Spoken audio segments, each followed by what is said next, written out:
Alors, on va parler de notre existence numérisée. L'autre jour, je me suis présenté pour aller aux États-Unis. J'avais pas une pièce. Autrefois, on arrivait aux États-Unis, on remplissait, c'était le visa. Mais là, il fallait le faire avant et j'y avais pas pensé. C'est pas grave, on se met à le faire avec la dame de la compagnie que j'ai un peu séduite pour ça. Et voilà, on travaille, on passe à travers les bugs et à la fin, au moment de payer, elle me dit « Ah ben non, on est sur un site frauduleux » parce qu'il nous demandait une forte somme. Ah, c'est bête, on recommence.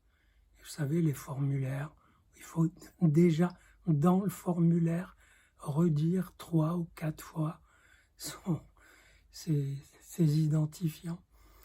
Et on retombe sur un site frauduleux. Et là, donc je suis rentré chez moi et j'ai essayé de le faire moi-même. Et là, c'était pratiquement un bug à chaque 5-10 secondes. Par exemple, je dois remplir la mention genre. Je mets masculin. Il dit, le genre est obligatoire. Je l'ai mis. Il me répète 3-4 fois. Alors, j'insiste, je répète 3-4 fois ce que j'ai mis et finalement ça passe. C'est-à-dire qu'il y a une telle quantité de dysfonctionnements que non pas la machine acquiert une subjectivité, j'irai pas jusque-là, mais la machine est très infidèle à son être machinique. Ce n'est pas une technique fiable au sens de l'identité à soi. Une technique, on attend qu'elle soit répétable. C'est le propre d'une expérience scientifique, c'est qu'elle soit répétable. Tant qu'on n'est pas dans le domaine du quantique. Dans le champ quantique, il y a des expériences qui ne sont pas répétables. C'est le charme de la physique quantique. Donc, voilà, j'étais interloqué, puis à force d'insister, on finit par passer et par le faire, donc tout va bien. Et sur ce, je reçois d'un ami informaticien passionné d'intelligence artificielle un mail où il me dit, voilà, il y a un algorithme, je ne sais plus son nom, qui va permettre, grâce à l'apprentissage profond et à l'intelligence artificielle, de résoudre des problèmes de maths. Et il ajoute, jusqu'ici, la machine nous évitait de calculer, de dessiner, etc. Et là, elle va nous éviter de savoir raisonner. C'est vrai, si vous donnez un problème de maths, vous n'avez pas besoin de faire les raisonnements, surtout si vous ne savez pas les faire. Elle les fait pour vous. Moi, j'ai répondu que il ne fallait pas désespérer, parce que ce serait désespérant si, et quand il y a une technique qui apparaît, si elle tenait totalement sa promesse et si tout le monde en disposait. Or, on est très loin de remplir ces deux conditions, donc il n'y a pas à s'affoler. Cela dit, les gens n'ont pas attendu cette machine pour dire qu'ils ont résolu des problèmes, alors que ce sont d'autres ou c'est une machine qui l'a résolu. Bref, ça n'empêchera pas de continuer à raisonner et même à déraisonner. Ce qu'il y a de sûr, c'est que quand même, une machine pareille on va lui apprendre à résoudre des problèmes difficiles qu'on a résolus, pour qu'elle acquiert le langage, le style, les méthodes.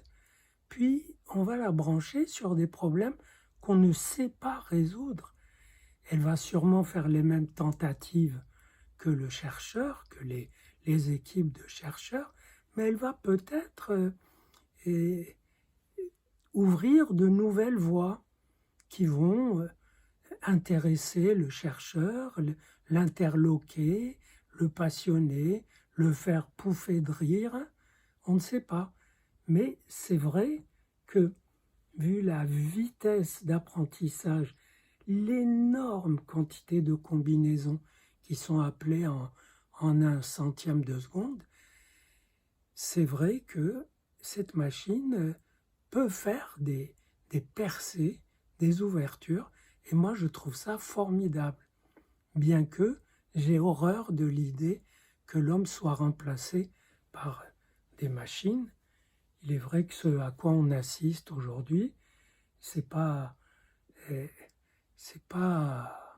la pléthore des machines qui remplace l'homme, mais c'est la pléthore d'hommes qui fonctionnent comme des machines. Mais bon, c'est une autre affaire. En tout cas, je reviens au bug, à l'énorme difficulté de s'ajuster à la machine, surtout quand on ne pratique pas des remplissages de formulaires à tour de bras. Et je suis étonné que la plupart des gens acceptent cet assujettissement à la machine qui va bien au-delà de ce que prévoyait George Orwell. C'est un langage, ce sont des lignes, ce sont des rails, et si vous êtes un brin à côté, c'est non, tout est à refaire, etc. Au moins le flic aux États-Unis, à l'arrivée, il faisait remplir des pages.